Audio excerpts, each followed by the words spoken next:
Maraming salamat po ka Blooms Eresia Kapusio sa oras tutok lang mas pinalalawak na matanglawin ay sorry Hollywood anong matanglawin? Joke sorry joke. Ako po ng sandigan ng katotohanan. Aming ka Roberto Tolentino. Melody Tolentino po mayong gabi mga ka Blooms Eresia Kapusio. Abanagan nakatumok ang mga bareta nakatutok kami. Sa 24 Orararararas susunod na, sa Mel Tiangco, Emil Sumangil, at Vicky Morales maayong gabi sa inyong tanak mga kablum Eresia at Kapusio by Big Boy. Stay safe and God bless. Ingat chop chop.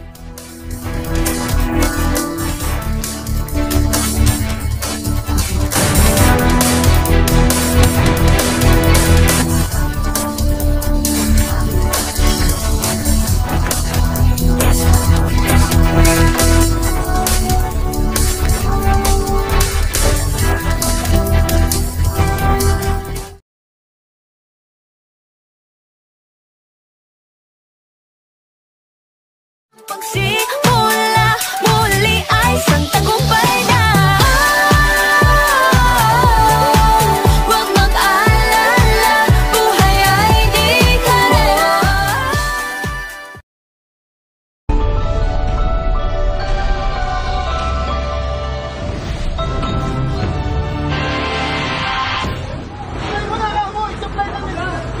Dalawang araw bago ang Fire Prevention Month, 8 patay sa sunog sa paupahang bahay na wala umunong maayos na fire exit.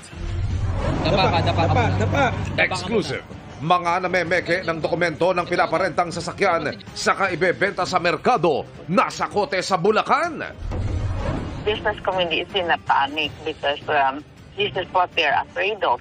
Ilang negosyante pinangangambahan ang pagtaas ng kaso ng kidnapping sa pagsasara ng mga pogo. Pero DILG nanindigan na nililinis lang nila ang problemang nilikha ng nagdaang administrasyon. Resulta to ng mga taong pinapasok na sa bansa mula 2017 hanggang 2022. Kami nililinis lang namin ang gulo na iniwan nila. Nanay ng dinukot na 14 na taong gulang na estudyanteng Chinese, itinangging may kaugnayan sila sa pogo. Person of interest sa pagdukot sa estudyante, napag-alamang may mga kaso sa ibang bansa kabilang ang China kung saan siya wanted. Exclusive. Kahit puno ang ilang warehouse ng NFA tulad sa Balagtas, Bulacan, mas murang bigas. Bakit hindi nakararating sa mga kalapit na pamilihan? At kilalanin ang 4 na kapuso leading ladies na magtatagisan sa kauna-unahang PU Original Series ng GMA na Slay. This is Philippine culture. Live mula sa GMA Network Center, ito ang 24 Oras. Magandang gabi po, Luzon, Visayas at Mindanao. 8 ang patay kabilang ang 3 bata sa nasunog na paupahan sa Quezon City, 2 araw bago ang Fire Prevention Month. Hindi na nakalabas sa mga biktima sa gusali na walang ibang labasan kundi ang gate. Ang balkonahe naman may nakakandadong grill. Nakatutok si Maki Pulido. Pasado 1:30 ng madaling araw nang sumiklab ang sunog sa paupahang ito sa Barangay San Isidro, Galas, Quezon City.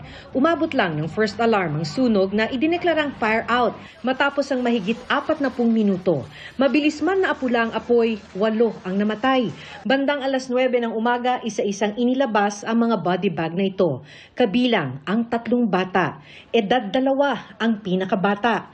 Ayon sa QC DRRMO, 6 sa 8 nasawi na trap sa second floor. Sa taas po talaga nang galing mga apoy. Second floor po, kasi paglabas po namin halos matupok na po yung second floor. Ayon sa mga nangungupahan, tanging ang gate lang na ito ang maaaring gamiting exit. Walang ibang exit point dahil kung nakikita nyo naman, lahat ng mga bintana pati na yung balcony ay natatakpan ng mga grill. Sa Fire Code of the Philippines, ang mga paupahan dapat may mga fire exit na mabilis at ligtas na magagamit sakaling may sunog o emergency. Ang bilang ng fire exit depende sa dami ng mga nakatira sa gusali. Bawal itong ikandado tulad ng grill sa balcony ng nasunog na paupahan. Kung hindi raw nakakandado ang grill sa balcony ng nasunog na bahay, maaaring nakaligtas ang mga biktima. Sa mga paupahan na ganun, dapat may mga fire exit tayo, which is may nakita naman kami.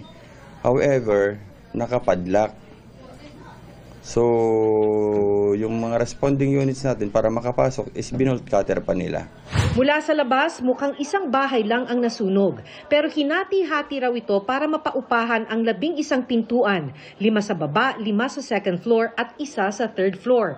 Sabi ng BFP, hindi ito nakadisenyo para paupahan. Ang mga paupahan dapat may permit mula sa LGU at bago makuha ito, i-inspeksyonin ng Bureau of Fire and Protection kung sumusunod ang istruktura sa Fire Code of the Philippines. Sa ngayon po, ongoing kami ng case bid para makita namin lahat yung mga pwedeng violation na nangyari para managot naman at magkaroon ng hustisya. Para sa GMA Integrated News, Maki Pulido, nakatutok 24 oras.